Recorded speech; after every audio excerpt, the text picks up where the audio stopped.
உலகத்திலேயே மிக சிறிய நாடுகள்ல ஒண்ணு இஸ்ரேல். இஸ்ரேல் நாட்டு மக்கள் தொகை வெறும் 90 லட்சம் தான். ஆனா இவங்க தான் உலகத்திலேயே மிகவும் பவர்ஃபுல் கண்ட்ரியா இருக்கிறாங்க.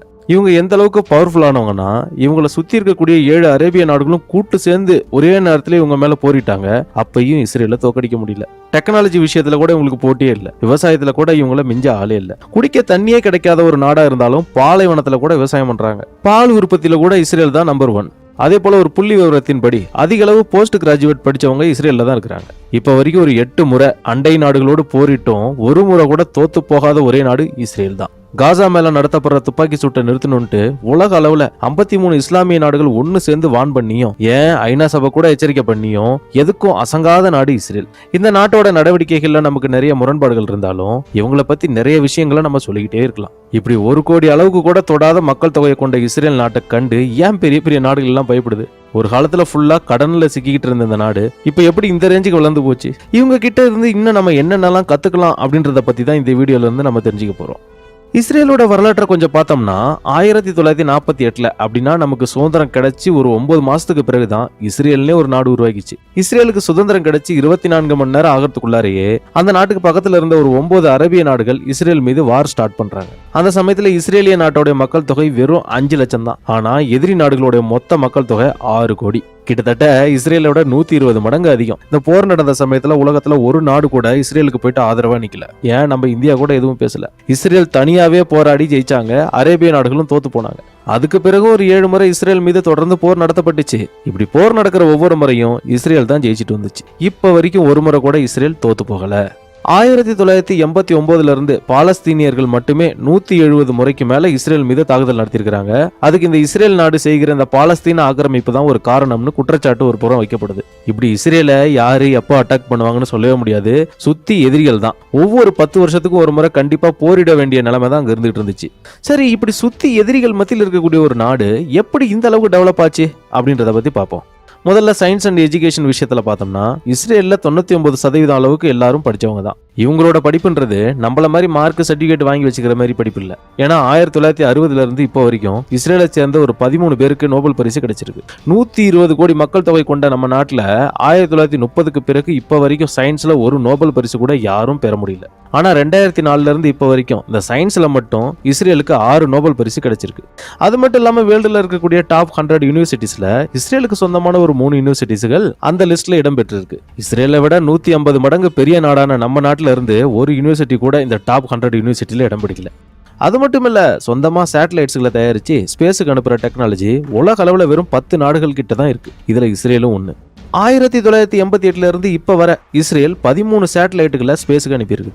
ஏன் நாம கூட ரீசாட் என்ற ஒரு ஸ்பைஸ் சேட்டலைட்டை இஸ்ரேல் கிட்ட தான் வாங்கி ஸ்பேஸுக்கு அனுப்பியிருக்கோம். இந்த சேட்டலைட்டை வச்சு தான் எதிரி நாடுகளை நாம வாட்ச் பண்ணிக்கிட்டே வரோம். ஸ்கூல் பிள்ளைங்க தயாரிச்ச சேட்டலைட்டை ஸ்பேஸுக்கு லான்ச் பண்ண ஃபர்ஸ்ட் கண்ட்ரி கூட இஸ்ரேல் தான். அமெரிக்காவில் ஒவ்வொரு 10,000 பேத்துல ஒரு 85 சயின்டிஸ்ட் அண்ட் இன்ஜினியர்ஸ் இருப்பாங்க.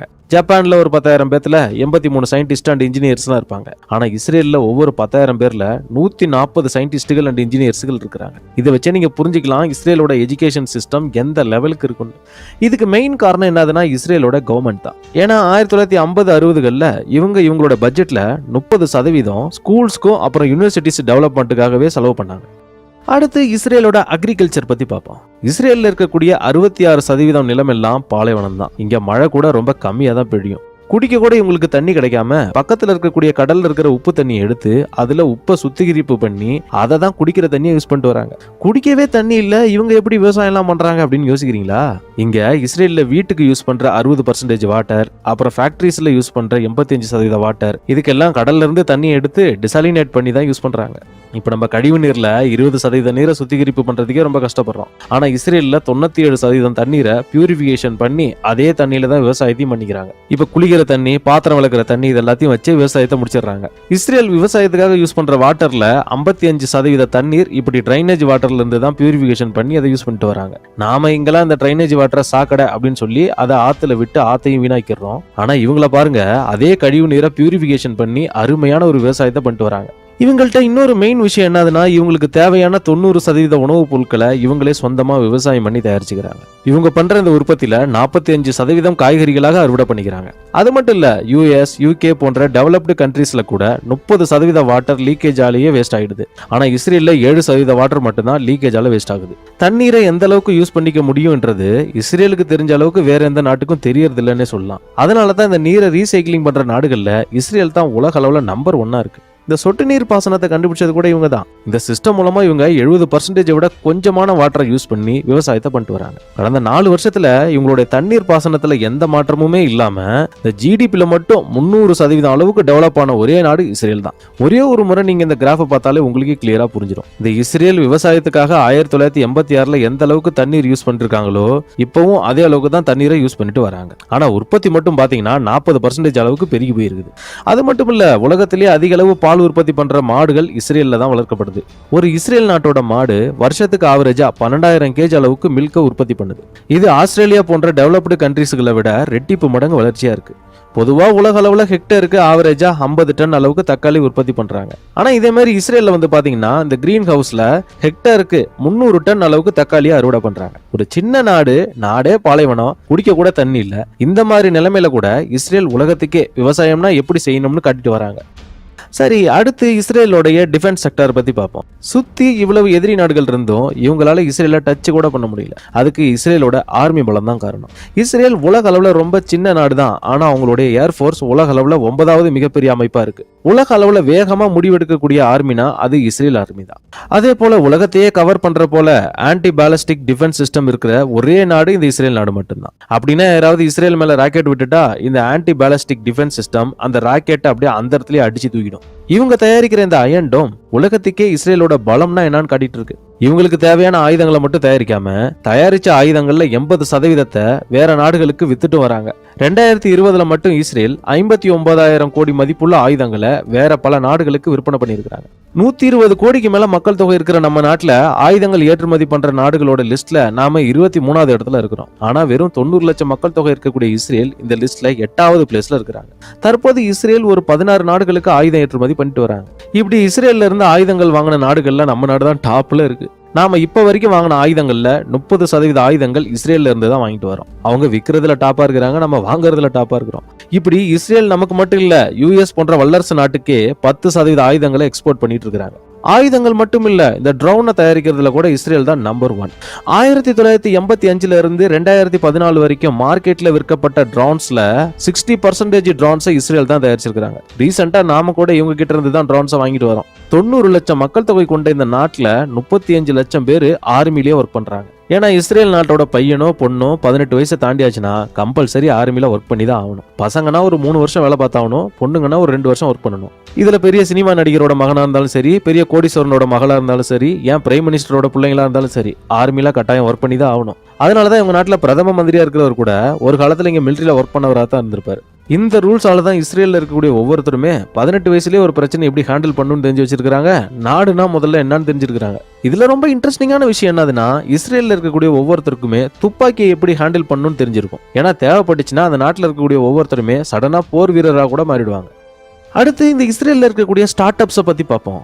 இஸ்ரேல் இந்த ஸ்டார்ட் அப் கம்பெனிகளுக்கெல்லாம் ஒரு சொர்க்கம் போன்றது. ஒரு பக்கம் இவ்வளவு எதிரிகள் சுத்தி இருந்தாலும் இந்த சின்ன நாட்டில் இருக்கக்கூடிய கம்பெனிஸ்கள் தான் உலகையே ஆண்டுட்டு வருது. மொபைல் போன்ஸ் டெக்னிக்கலா உருவாக்குனது இஸ்ரேல்ல தான். வாய்ஸ் மெயில் டெக்னாலஜி டெவலப் பண்ணதும் இந்த இஸ்ரேல் தான். ஃபர்ஸ்ட் இந்த கம்ப்யூட்டர் வைரஸ் தயாரிச்சதும் இவங்க தான். இவங்க தயாரிச்ச இந்த மொபைல் என்ற கம்பெனியை 2017ல இன்டெல் வாங்கிடுச்சு. இவங்க தயாரிச்ச வேஸ் போன்ற குளோபல் மேப் கம்பெனியை 2013ல கூகுள் வாங்கிடுச்சு. இது மட்டும் இல்ல, Waze, Wix, SodaStream, Fiverr போன்ற ஸ்டார்ட் அப் கம்பெனிகளுக்கு பிறந்த வீடு இஸ்ரேல் தான். அது மட்டும் இல்ல, IBM, மைக்ரோசாஃப்ட், கூகுள், ஆப்பிள் போன்று உலகத்திலே இருக்கக்கூடிய டாப் 50% கம்பெனிகள் தங்களுடைய R&D சென்டர்ஸ்களை இஸ்ரேல்ல தான் ஸ்டார்ட் பண்ணாங்க. இந்த குளோபல் ஸ்டார்ட் அப் எக்கோசிஸ்டம் இண்டெக்ஸ்ல US, UKக்கு அப்புறம் இஸ்ரேல் தான் 3வது பிளேஸ்ல இருக்கு. நம்ம நாடு 20வது பிளேஸ்ல இருக்கு. இஸ்ரேல் டெவலப் ஆகிறதுக்கு இன்னொரு மெயின் காரணம் என்னதுன்னா மொசாத்.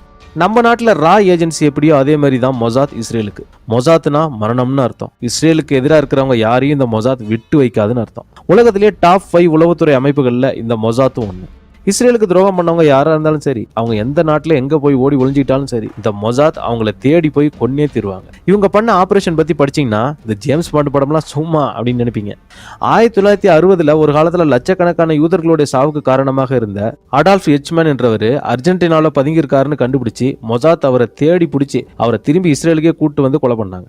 1972 ஒரு 11 இஸ்ரேலிய ஒலிம்பிக் பிளேயர்ஸ்களை பாலஸ்தீன் தீவிரவாதிங்க சுட்டு கொண்டுட்டாங்க. இந்த சம்பவத்துக்கு காரணமான ஒவ்வொருத்தரையும் விடாம தேடி கொண்டாங்க மொசாத். 1976 94 இஸ்ரேலியர் பயணிச்ச விமானத்தை தீவிரவாதிங்க கடத்திட்டாங்க. அப்ப 90 நிமிஷத்துக்குள்ளார ஷார்ட் டைம்ல இஸ்ரேல் ஆர்மி அவங்களை காப்பாத்த காரணமே இந்த மொசாத் ஏஜென்சி பின்னாடி இருந்து செயல்பட்டதால் தான். ரீசெண்டா ஈரானை சேர்ந்த நியூக்ளியர் சயின்டிஸ்ட் மொக்சன் ஃபெகர்ஸத்தையும் அவரோட மனைவியும் ஜஸ்ட் 3 நிமிஷத்துல ரிமோட் கண்ட்ரோல் கன்னை யூஸ் பண்ணி கொண்டது மொசாத் தான். இப்படி 1 இல்ல 2 இல்ல, இஸ்ரேல் நாட்டுக்கு எப்பெல்லாம் சிக்கல் வருமோ அப்பெல்லாம் அதை சரி பண்றதுல மொசாத் தான் ஃபர்ஸ்ட் வந்து நிற்பாங்க. அதனாலதான் மொசாத் இந்த வேர்ல்டு லெவல்லயே டாப் 5 உளவுத்துறை ஏஜென்சியா இருக்கிறாங்க.